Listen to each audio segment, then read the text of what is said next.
السلام عليكم يا رفاق. فرحة فرحة مادة واحدة. خلاص كده، خلاص انتهينا خلصنا. لسه كام يوم، لسه كام ساعة وخلاص انتهينا. بس افتكر لو اتمرقعت هتندم، والله بجد هتندموا، وانا مش عايزاكم تندموا. جملة كل فيديو: انتوا لسه في ثانوية عامة، انتوا لسه ما خلصتوش، لسه ما خلصتوش. انا مبسوطه والله، حاسه ان انا عشت معاكم ثانويه عامه المره التانية. لما اعمل فيديو وزن نفسي كالعاده، وبعد كده اقعد اطول فيه في المونتاج ومش عارفه ايه والحاجات دي كلها، وبعد كده اجي انام مثلا متاخر او انام اي حاجه واقعد احلم ان انا اللي بمتحن، واقعد احلم كأن انا في ثانويه عامه بالظبط، وبعدين افتكر ان انا لا خلاص خلصت.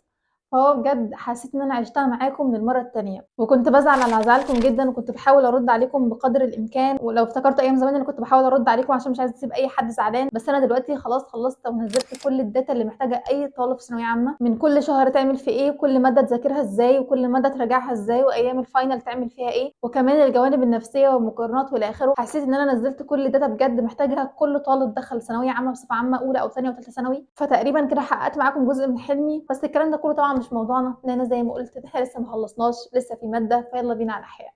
الاحياء بقى، انتوا اكيد سمعتوا عن الامتحان بتاعنا وضعه كان عامل ازاي. بس يا جماعه بجد، انتوا الصعب بتاعكم ودفعتكم جالها الصعب بتاعها هو الكيمياء. كل دفعه لازم يكون لها ماده كده تبقى صعبه، علشان وضع التنسيق برضه نحافظ عليه. فان شاء الله ان شاء الله، والله اعلم، انا معرفش، الله اعلم ان امتحانكم اللي هيجي الطف عن امتحاننا شويه او شويه كتير، يعني الله اعلم، انا معرفش. بس احتمال ان امتحانكم يجي الطف عن امتحاننا كتير. فانتوا الصعب بتاعكم كان جالكم هو الكيمياء، فهتكون لطيفه شويه، بس طبعا محافظه على وضعها، ان احياء في النظام الجديد مش اللي هو سهله، لا هي مش هتبقى سهله. انا بقول اخف بس مش سهله. الاحياء يا جماعه محتاجه تتذاكر، وانا قلت الكلام ده كتير. المفاهيم بتاعتها كانت وحشه. تقريبا جزء التكاثر بتاع الزهره ده كان موجود في صفحه واحده بس، او صفحه الا ربع كمان، اللي هو الصفحه ما عدا الحته الاخيره دي. والتكاثر في الانسان كان برده حاجه بسيطه جدا، وهو كان مختصر حاجات كتيره قوي. فهي محتاجه فعلا انها تتذاكر. وانت طبعا دلوقتي نسيت الاحياء بقالك شهر كده ما فتحتهاش، او مش نسيتها قوي بس مش متمكن منها زي قبل ما شهر الامتحان ده يبدا. فنظام المراجعات بقى انك تسمع فيديوز للي ترتاح له. انا كنت بسمع، سمعت في الاخر كده الدكتور محمد ايمن المراجعات بتاعته كان نزلها، انا كنت سمعتها. ولكن زي ما قلت، اسمع اللي ترتاح له، واسمع اللي تسمع له طول السنه. اكيد كل واحد فيكم كان بيسمع لحد طول السنه، فاسمع اللي ترتاح له. ولو هتنزل مثلا الدرس بتاعك، خلاص اسمع المستر بتاعك. انا ما كنتش سمعت حد تاني في ايام المراجعات، عشان كده ما اقدرش اقارن بين اي حد والتاني، فعشان كده بقول لكم اسمعوا اللي ترتاحوا له. بقيه يوم الاحد ان شاء الله انتم محتاجين تذاكروا فيه الفصل الاول اللي هو الدعامه، والفصل الثاني اللي هو الهرمونات، ومش صعبه خالص. انتوا اكيد بيرفكت في البابين دولت عن اي ابواب تانية في المنهج، ان الابواب دي في الاول وبتكون واضح حقها. ويا جماعه ما حدش يتكاسل في يوم الاحد او ياخدوا اجازه فترجعوا تبعتوا لي على الانستجرام احنا فقدنا مود المذاكره ومود الشغف ومود البتاع.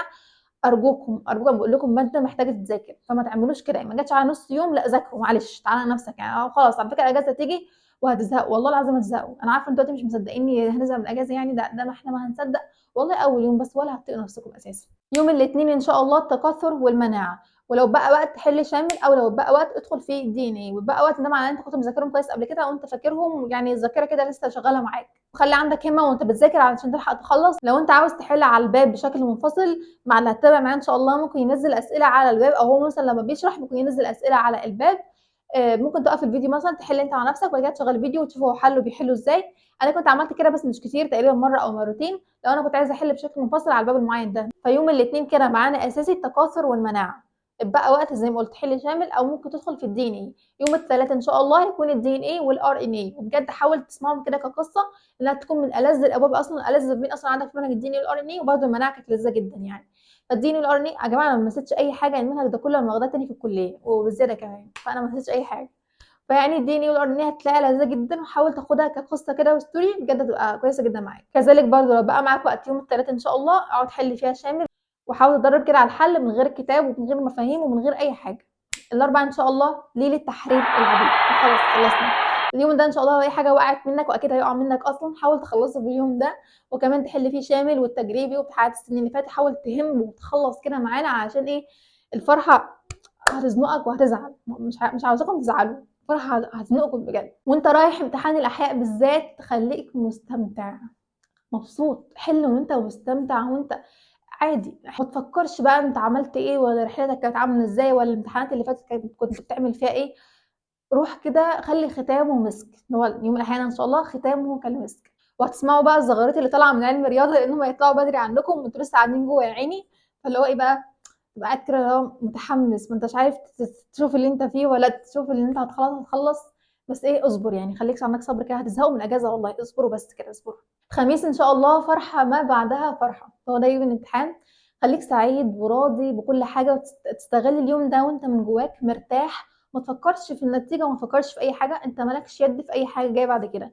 ان كان ليك يد في اي حاجة فهتكون في الايام دي لحد ما تسلم الامتحان او ورقة الامتحان بتاعتك للمراقب.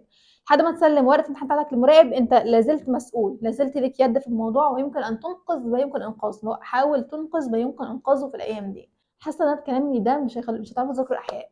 فكفايه لحد هنا كده. خلاص كفايه كده. انا بحبكم جدا في الله، بجد بحبكم في الله. بس كده وصلنا اخر فيديو بتاع النهارده. اتمنى تكونوا استفدتوا كالعاده. مش تعملوا لايك يا جماعه، مش عارفه ليه ما الان مش عارفه تعملوا لايك ليه. مش تعملوا لايك، تسيبوا لنا رايكم في كومنت. اشوفكم ان شاء الله فيديو جديد. وما انتهيناش من دورنا، ما انتهاش لحد كده. باي باي.